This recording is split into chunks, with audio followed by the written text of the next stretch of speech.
자, 2023학년도 수능 홀수형 중에서 첫 번째 지문이었죠. 독서 1번과 3번 지문에 대한 지문 분석을 좀 한번 해보겠습니다.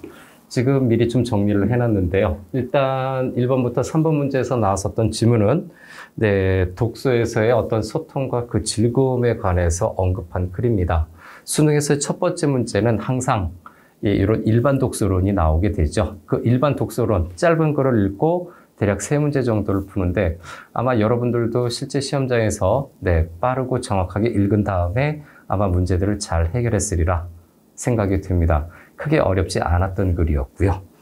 일단 그 지문편을 좀 보게 되면요. 전체 4개 문단으로 이루어져 있습니다. 첫 번째 문단은 독서의 즐거움과 소통의 즐거움에 관련된 언급을 하고 있고요.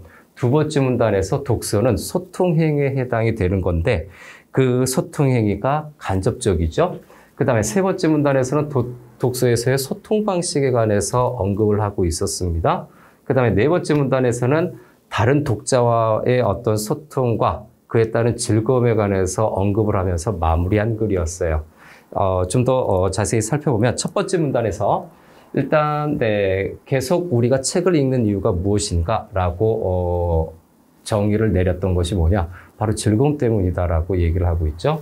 그리고 그 독서의 즐거움의 중심에는 소통하는 즐거움이 있다라고 해서 이 즐거움 위주로 첫 번째 문단이 좀 풀려져 있었죠.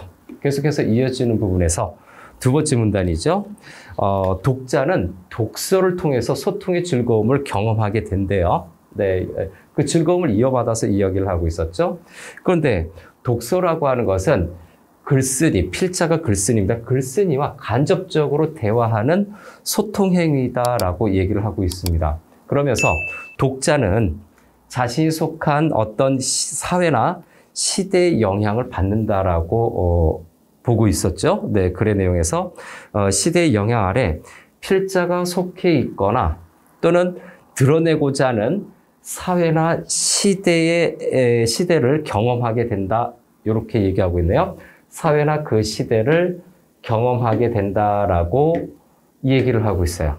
그러면서 이 필자에 대해서 좀 더 추가적인 얘기를 하고 있는데 이 필자를 매개로 해서, 그러니까 직접 경험하지 못했던 독자들이 이 필자, 글쓴이죠. 글쓴이에요. 글쓴이를 매개로 해서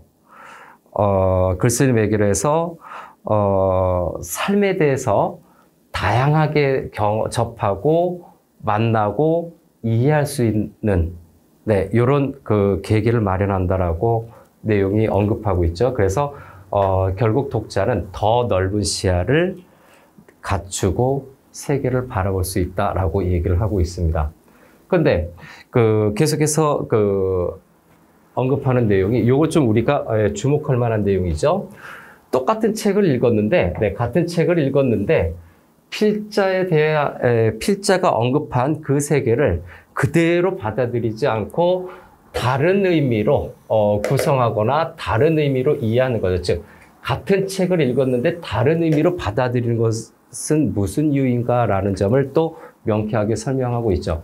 일단 독자 요인에서는 그의 배경 지식이라든가 그가 갖고 있는 독특한 관점들이 아마 저런 같은 책에 대한 내용을 다른 의미로 받아들일 수 있다라고 언급하고 있고요. 그 다음 상황 요인에서 보면 그 글쓴이의 글을 독자가 읽을 때 그 읽기 환경이 있을 거예요. 어떤 전쟁이 벌어져 있든가 아니면 평온한 상태라든가 아니면 어떤 종교적인 상황이라든가 등등 그 읽기 환경과 어떤 그 과제에 따라서 같은 책을 읽을 때 그 의미는 훨씬 더 다르게 받아들일 수 있다라고 얘기를 하고 있습니다.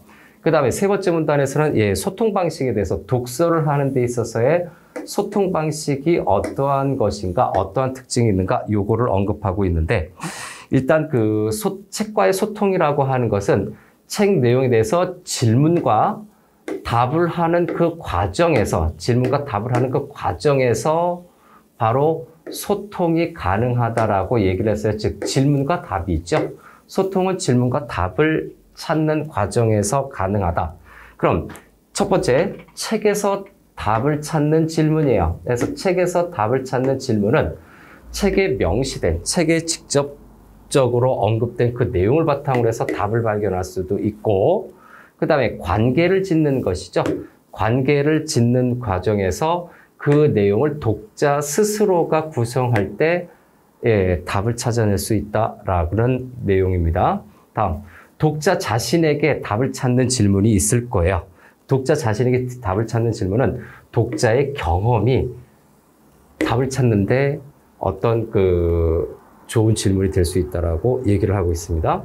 다음, 소통의 즐거움이 커진다라는 점을 마지막에 또 언급하고 있는데 세 번째 문단에서 질문이 일단 풍부하고요. 자신이 주체적으로 책을 읽게 되면 소통의 즐거움이 커진다라고 얘기하고 있습니다. 이렇게 해서 소통의 즐거움이 커지는구나. 다음에 네 번째 문단, 다른 독자와의 소통하는 과정에서의 즐거움이죠. 또는 다른 독자하고 소통하는 그 방식적인 면도 언급하고 있습니다. 일단 독자는요. 독자는 다른 독자와 소통하는 즐거움을 경험하는 것이 가능하대요.